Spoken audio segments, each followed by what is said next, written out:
انہوں نے کہا کہ اگر یہ مفاضلہ ترک کر دیا جائے تو اس میں تو نقض کثیر واقع ہوگا قواعد مقررہ پر۔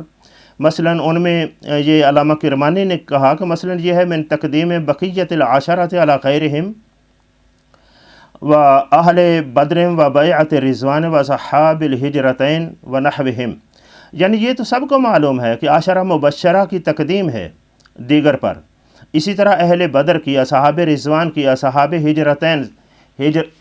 ہجرتین کی، تو یہ مفاضلہ یہ تو ہے۔ پھر نترک اصحاب النبی صلی اللہ علیہ وآلہ وسلم، اس کا معنی جو ہے وہ کیا بنے گا؟ اس میں میں آپ کے سامنے یہ ملا علی قاری رحمۃ اللہ تعالی علیہ ان کا یہ پڑھ رہا ہوں مرکات سے۔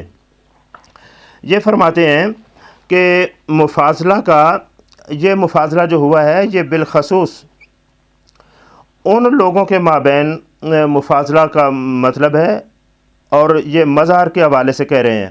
قال المظہر وجہ ذالک انہ اراد بہ الشیوخ و ذوی الاسنان منہم الذی کان رسول اللہ صلی اللہ علیہ وآلہ وسلم اذا حضبہ امر شاورہم فی، یعنی یہ ان لوگوں کی، ان شیوخ یعنی بزرگوں کی بات ہے، اور وہ لوگ جو بڑے بڑے امور میں تدبیر کو اچھے طریقے سے سمجھنے والے تھے۔ رسول اللہ صلی اللہ علیہ وآلہ وسلم اذا حضب امر، جب ان کو کوئی معاملہ پیش آتا، جنگی معاملہ ہوتا یا کوئی اور صورت ہوتی ہے اس نوعیت کی، تو شاورہم فی، اس مسئلے میں جن لوگوں سے مشاورت کیا کرتے تھے ان بزرگوں میں مفاضلہ کی یہ صورت تھی کہ اس میں سیدنا صدیق اکبر رضی اللہ تعالیٰ عنہ، پھر عمر اور پھر عثمان، یعنی یہ کہہ رہے ہیں۔ اور حضرت علی المرتضیٰ رضی اللہ تعالیٰ عنہ کے بارے میں کہہ رہے ہیں کہ وہ رسول اللہ صلی اللہ علیہ وسلم کی حیات ظاہری میں حدیث السن تھے، نوجوان تھے، باقی رہا ان کا فضل و فضلہ لا ينکرہ ابن عمر ولا غیرہ من الصحابہ، ان کی فضیلت کا نہ تو منکر ابن عمر ہیں اور نہ ہی کوئی اور صحابی۔ ایسی نہیں بات، صرف یہ بات ہے کہ مشاورت میں جو شریک ہوتے تھے۔ ویسے بھی یہ بات ویسے بھی سمجھ آتی ہے کہ جب ایسے امور پیش آ جائیں، جنگ کے لیے جانا ہو یا اس کی کوئی تدبیر کرنی ہو، اولاً تو اس کی مشاورت ایک بزرگ لوگوں سے یا سرداروں سے کی جاتی ہے۔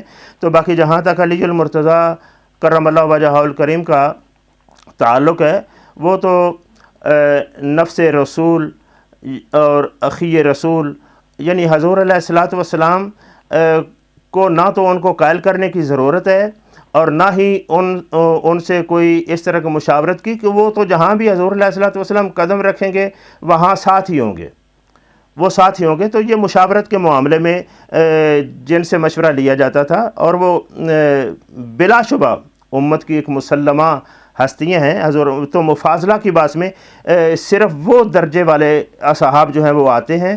تو اس درجے کے بارے میں کہا گیا کہ ثم نترک اصحاب النبی، اس کے بعد جو ہے اس محل مشاورت میں ہم دیگر اصحاب کو جو ہیں وہ ترک کر دیتے تھے۔ باقی یہ ایک واضح بات ہے، انہوں نے بھی لکھا کہ یہ مفاضلہ جو ہے اس مثل کے لوگوں کے مابین ہے، اصحاب کے مابین ہے۔ وَإِلَّا وَغَرْنَا فَأَهْلُ بَدْرٍ وَأُحْدٍ وَأَهْلُ بَيْعَةِ الرِّضْوَانِ وَسَائِرُ عُلَمَاءِ الصَّحَابَةِ افضل، اہل بدر، اہل احد اور بیعت رضوان والے اور دیگر علماء صحابہ جو ہیں وہ افضل ہی ہیں۔